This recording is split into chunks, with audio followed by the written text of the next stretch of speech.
atas nikmat yang diberikan oleh Allah Subhanahu wa Ta'ala. Bagi siswa MTS Negeri 4 Banyuwangi yang menyaksikan video ini, saya wajibkan menulis komentar dengan nama, kelas, dan nomor absen supaya saya tahu siapa saja yang sudah menyaksikan video pembelajaran ini. Anak-anak juga bisa like dan subscribe ya. Di video kali ini kita masih membahas tentang teks deskripsi, yaitu pada bagian kaidah kebahasaan teks deskripsi. Saya harap setelah anak-anak menyaksikan video pembelajaran ini, anak-anak bisa mengerti aturan kebahasaan yang digunakan di dalam teks deskripsi, kemudian jenis-jenis kebahasaan apa saja yang dapat ditemukan di dalam teks deskripsi. Sebelum kita lanjutkan ke pembahasan kaidah kebahasaan teks deskripsi, kita harus pahami dulu apa itu kaidah kebahasaan. Jadi kaidah kebahasaan itu adalah aturan kebahasaan atau bentuk-bentuk kebahasaan yang digunakan di dalam suatu teks. Teks satu dengan teks yang lain akan berbeda bentuk kebahasaannya atau aturan kebahasaannya sesuai dengan jenis teks tersebut. Untuk lebih jelasnya, mari kita bahas satu persatu unsur kebahasaan teks deskripsi. Unsur kebahasaan teks deskripsi yang pertama yaitu rujukan kata.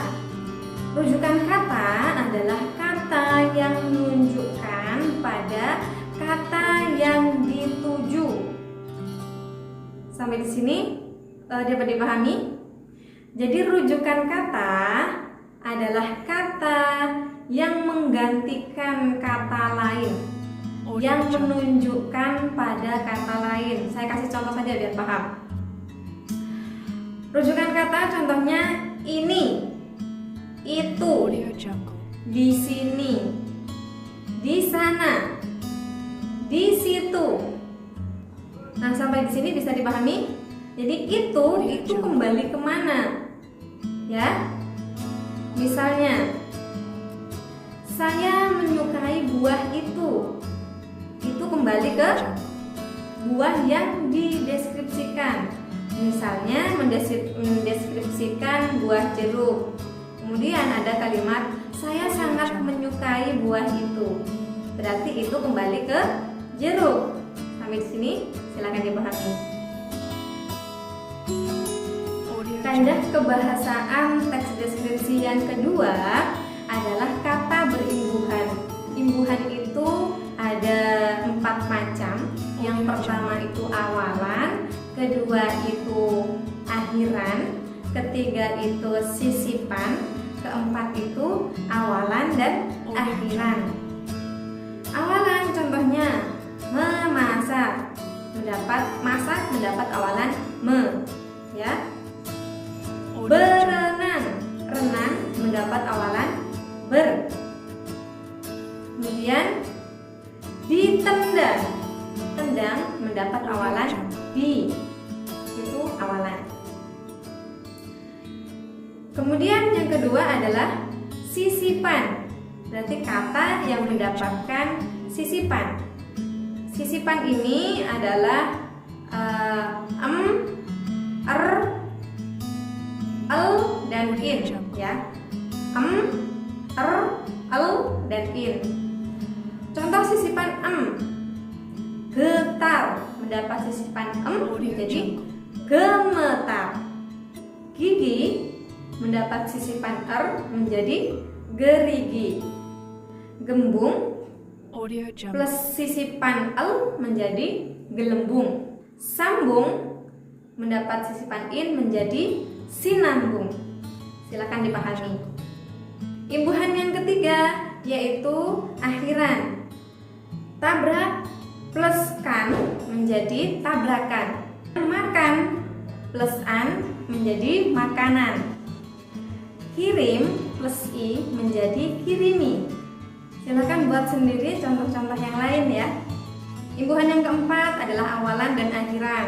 Berarti kata yang mendapat awalan dan akhiran. Misalnya berkan plus tabrak menjadi bertabrakan.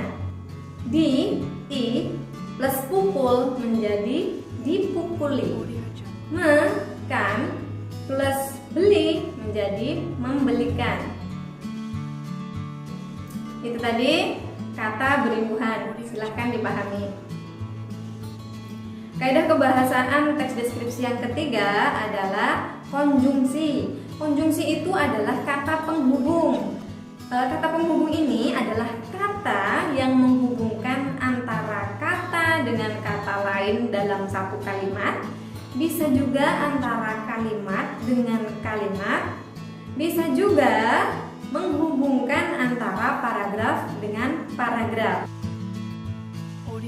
Konjungsi atau kata penghubung ada banyak sekali. Misalnya kata dan, misalnya dalam kata aku dan dia, masuk ada konjungsinya dan. Kata atau, pilih aku atau dia, kata atau. Yang ketiga, tetapi. Saya suka dia, tetapi dirinya tidak suka dengan saya. Tetapi. Kemudian seperti.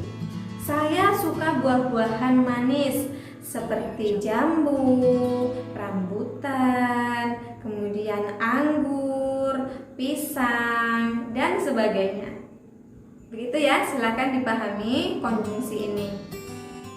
Unsur kebahasaan teks deskripsi yang berikutnya adalah kelompok kata atau gabungan kata ya. Biasanya dikenal dengan istilah frasa. Jadi frasa adalah gabungan dua kata lebih yang tidak membentuk arti yang baru. Contohnya seperti ini. Rumah baru berarti rumah yang baru. Kemudian sangat kaya berarti dia kaya sekali gitu ya. Kemudian lagi lebih tinggi, dia lebih tinggi dari kakaknya misalnya, itu namanya frasa ya, frasa. Ada juga frasa idiomatikal, gabungan kata yang menunjukkan arti baru. Misalnya sapu tangan bermakna benda sebagai lap gitu ya, benda kain kecil yang digunakan sebagai lap muka biasanya dinamakan sapu tangan, sapu plus tangan gitu ya. Kemudian lagi kambing hitam. Kambing hitam bermakna orang yang dituduh gitu ya, orang yang dituduh melakukan sesuatu. Itu frasa idiomatikal. Selanjutnya, kaidah kebahasaan teks deskripsi adalah kata baku dan tidak baku. Kata baku adalah kata bahasa Indonesia yang sesuai dengan Kamus Besar Bahasa Indonesia. Jadi bahasa yang baku, kata yang baku adalah kata bahasa Indonesia yang benar. Lawan dari kata baku adalah kata tak baku. Misalnya seperti ini. Kata memang itu bentuk baku, tetapi ada kata tidak bakunya, emang, ya. Saya itu adalah kata baku. Kata tidak bakunya adalah gue. Bentuk bakunya sampai, tapi ada bentuk yang tidak baku, misalnya sampai gitu ya. Intinya semua kata baku bisa anak-anak temukan di Kamus Besar Bahasa Indonesia. Seluruhnya adalah kata baku. Untuk kata yang tidak masuk di dalam kamus itu berarti kata yang tidak baku. Kaidah kebahasaan teks deskripsi yang terakhir adalah penggunaan huruf kapital dan tanda baca. Sebenarnya penjelasan ini harusnya sangat panjang sekali ya, karena penggunaan huruf kapital itu ada banyak. Saya contohkan saja, misalnya penggunaan huruf kapital itu pada nama, bisa nama orang, nama tempat, nama lokasi, kemudian nama benda-benda kenegaraan, misalnya Pancasila, kemudian Undang-Undang Dasar 1945 seperti itu. Kemudian ejaan itu bisa begini saja, anak-anak bisa mempelajari secara lengkap penggunaan huruf kapital dan tanda baca itu di EYD.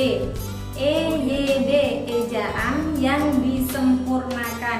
Di sana sudah ada aturan-aturan yang harus dipahami, bagaimana cara menulis bahasa Indonesia yang baik dan benar. Silakan dipahami video pembelajaran pada hari ini. Apabila anak-anak masih merasa tidak paham atau ada pertanyaan, silakan hubungi saya via WA.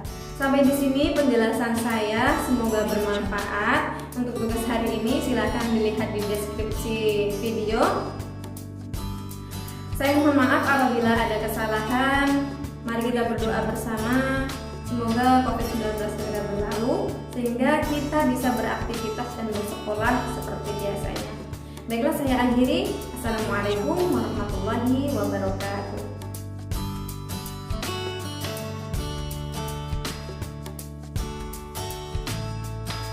Audio Jungle.